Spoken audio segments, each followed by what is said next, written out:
Welcome back F11 members to part 2 of the fundamentals of post-production video tutorials for issue 49, February 2016. And I'm welcoming you back also to the Murchison River Gorge in Western Australia, where I'm working on this panoramic image. And what we've done in part 1 is used exposure merging to handle the contrast. And then we've merged the merged pictures to create a panorama. And that's the panorama in front of you is what Lightroom has created for us, which is a good step, but we're only really halfway there. I said at the close of the previous video tutorial, part 1, that I'd see you in Photoshop, but actually we've got a few things still to do in Lightroom before we get to that stage.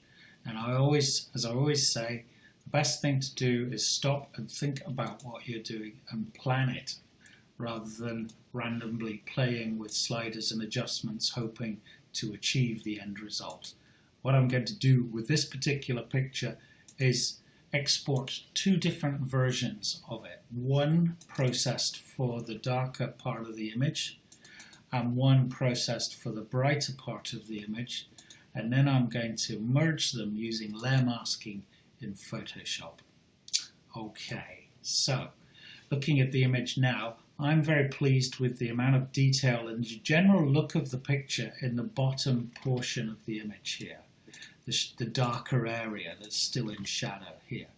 What we always need to remember is we need to achieve a believable result, one that looks natural, and that's quite difficult to do when you're merging exposures. It can easily end up looking unrealistic and overcooked.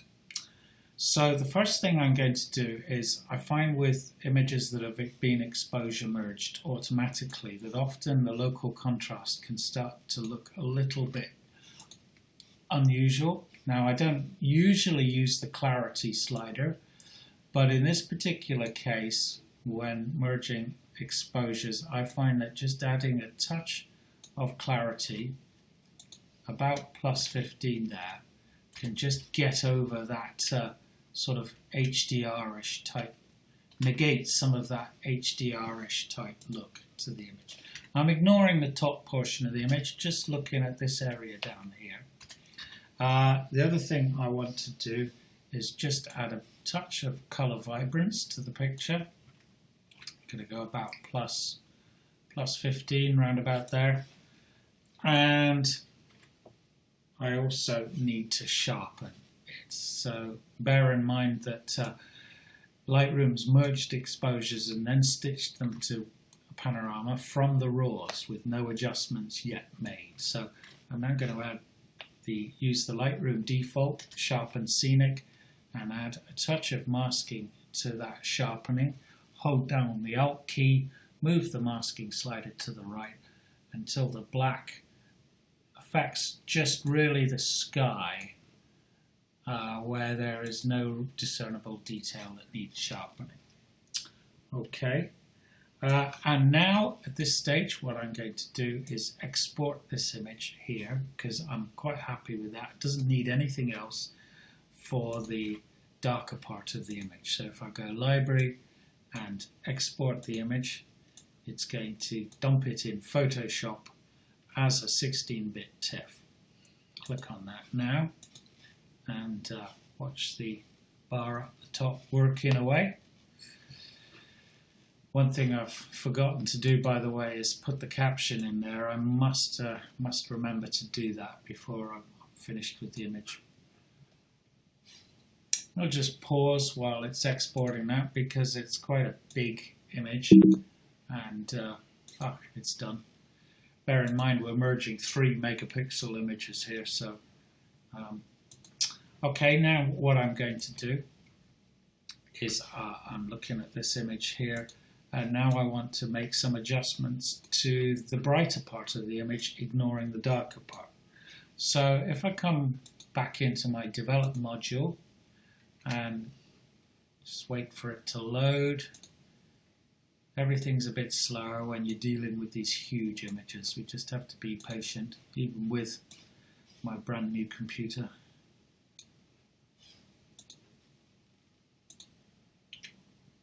Okay, there it is. Move up here. And what I'm going to do is, these are the adjustments that have automatically been added by Lightroom in the exposure merging phase. And I'm now going to actually pull back on those shadows here, back to around about 50, because I think they were over boosted up here in this top part of the image. I'm also going to come down to the point curve, and I just want to make the picture darker. So all I'm going to do is take a center point here and drag that center point down until I've got the kind of density in the picture that I want for this area of the image. And that's it, nothing else. I'm now going to export that,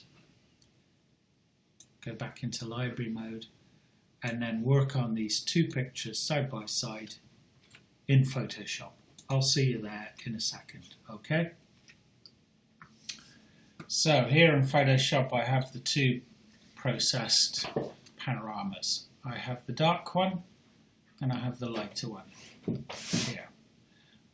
What I'm going to do is basically now go right up the top, select all of the dark one, select all, edit, copy, and now I'm going to actually paste it, edit, paste on top of the bright one. I actually have a Photoshop action to do that, but I've done that manually to show you what I'm doing now. Now if I bring the layer window into the screen here, you can see what I have here. I have the top layer on bottom of the brighter layer. Now what I'm going to do is make a layer mask.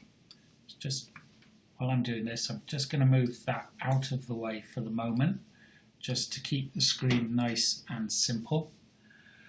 Okay, so I'm going to bring in my tools here, just to show you what I'm doing. I'm going to select using the lasso tool. Okay, now let's just move that out of the way. Select the area of the darker image that I want to keep, or that I want to lay on top of the brighter one underneath. So if I just draw along the edge of the shadowy area here, I don't need to be too precise because first of all I'm going to feather the selection, and secondly I can modify it, which is the great beauty of layer masking. I can modify the selection subsequently. Okay, there's my selection. I'm now going to go up here, top, select, modify, feather, and I'm going to go for a really, really soft feathering of this selection, 500 pixels.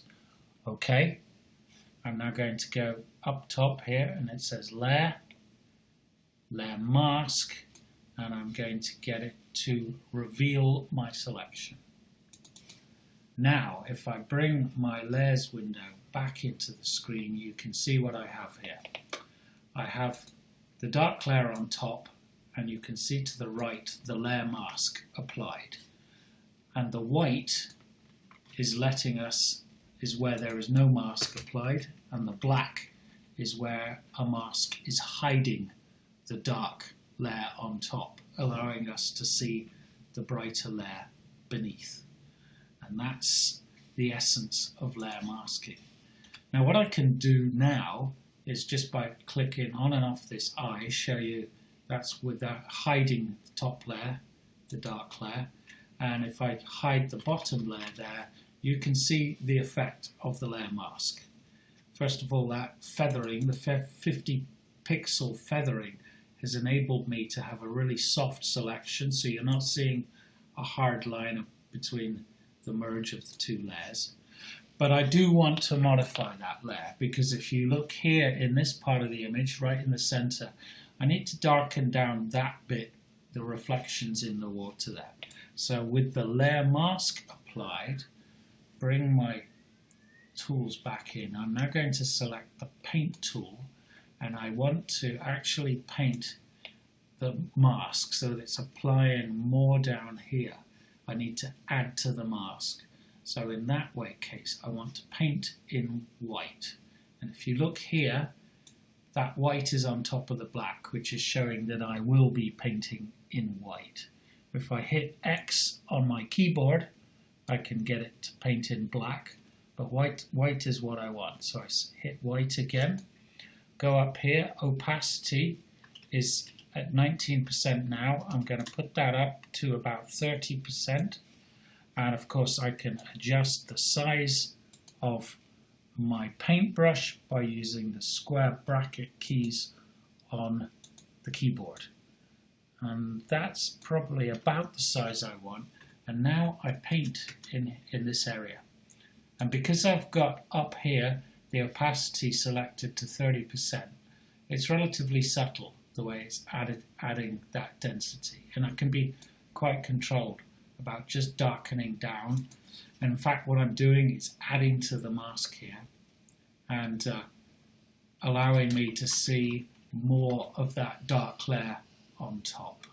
And that's great. I'm quite happy with that. I'm also going to paint along the bottom of the edge of the merge here, the bottom edge of the mask, should I say, here, just to darken down some of those areas. If I hit the X button now, I'm now painting in black, so I'm now actually taking away from some of the merging there, detracting from the mask, and I'm just painting around some of those darker areas here just to refine the mask. And can you see just how controlled we can be? If I'm, just to illustrate that, for example, say I wanted this shadow area here to be just a little bit brighter, I can let some of that brighter area through from the brighter exposure beneath by painting with the mask again, and this time I want to paint with black so that I'm actually applying mask to this area of the image, enabling us to be able to see the brighter bit underneath. And I'm going to come back on the opacity here, right down to quite low. I want to be really subtle here. Go too far and it really, will start to look unnatural. So that's just subtly bringing in just a little bit of detail there in that shadow area. I'm now actually looking at this picture thinking that in terms of the exposure merge, it's pretty much there. There's one thing I still want to do though, just move this layer out of the way there, but I'm now actually going to highlight the actual layer rather than the mask here, and I'm going to use the lasso tool here, and I'm just going to select an area round about here, just of the sky. Oh, forget about that corner area there, and come up to my feathering here, select, modify, feather, and again I'm going for a real soft feather. I'm going to go for about 400 pixels here. Click on OK, and now all I'm going to do is go Image, Adjustments, Curves, and it brings up my curves dialog here. Sorry, just got a little bit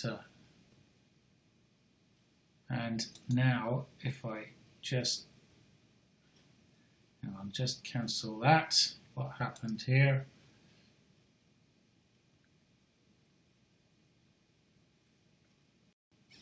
Sorry, got a little confused there. It happens. We all do, with layers in particular and masking, it's really easy to get confused. So just, step back and consider what you're doing.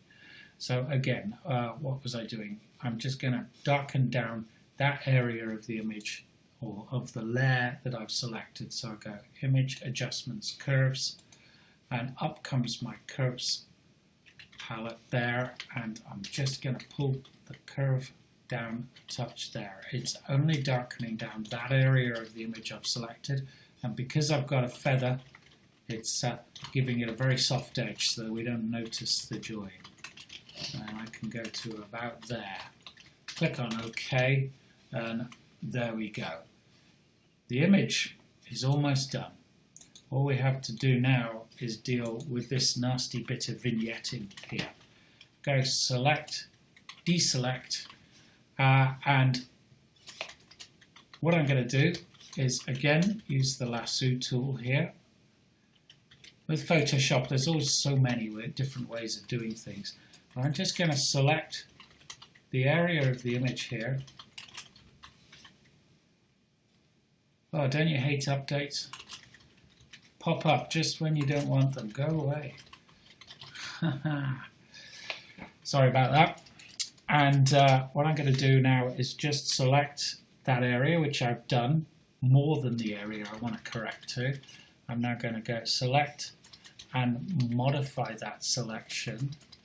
And I'm actually going to feather it, but this time not by 400 pixels, just by 1.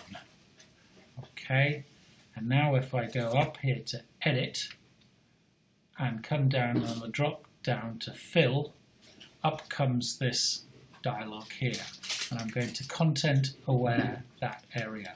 So if I now click on OK,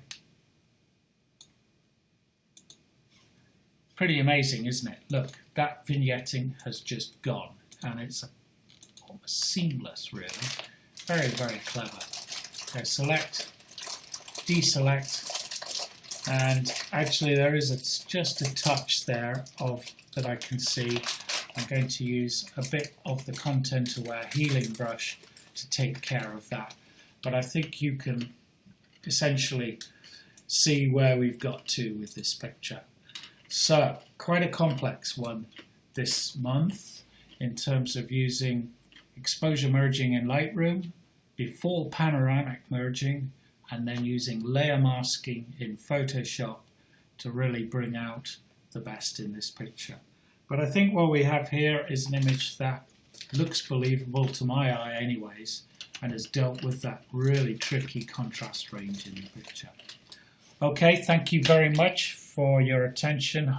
We'll be doing more of all this stuff over the next years, and of course we want to hear your suggestions as to what you would like to see in future editions of this Chasing the Light online magazine.